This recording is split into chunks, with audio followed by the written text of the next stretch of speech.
about washing fruits and vegetables. Sometimes during cancer care, food preparation and food safety are really priority number one. Do you have any thoughts about how people should safely wash their produce? So, of course, no matter what you're purchasing, we really want to make sure you're considering food safety and in your produce items by washing them really well. I often share with patients too that holding your vegetables or fruits under running water helps the running water to carry away a lot of dirt and grime that might be on your veggies.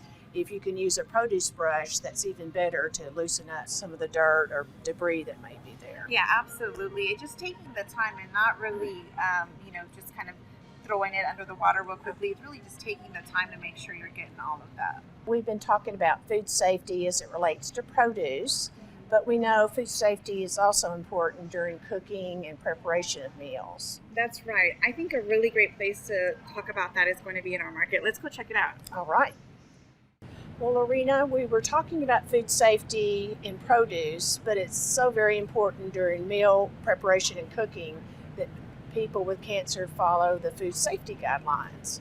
So for cancer patients, it's imperative that they do not consume any undercooked or raw meats, right? Right. So, here in the market, obviously you've got to cook your poultry, fish, your beef, but also consider things like sushi or even tuna that is just partially cooked. Right. The simplest thing you can do when you're cooking at home is to have a thermometer. And so this is a really simple tool that you can use to take temperatures for all the different types of proteins that you are cooking. So it's something you want to make sure to have on hand. What should we look for in dairy and other parts of the grocery? Yeah, so other areas to consider in food safety is making sure that your dairy is pasteurized. Now, of course, in your stores, in your market stores, you're going to find that all your dairy is going to be pasteurized, including your eggs. But if you're out at a farmer's market or purchasing milk elsewhere, that may not be pasteurized. So just make sure that you are having all forms of dairy in their pasteurized form. Another thing to consider are deli meats. Those things are really important to make sure that you are heating them to a good temperature so that you're killing off the bacteria as well. And that way, there's no potential harm. I know some folks do stay away from deli meats, but as long as you are bringing those to a good temperature, again, to get rid of that bacteria, then you can consider those safe. And also looking at the sell-by dates, probably on our dairy and our meat products too, is important.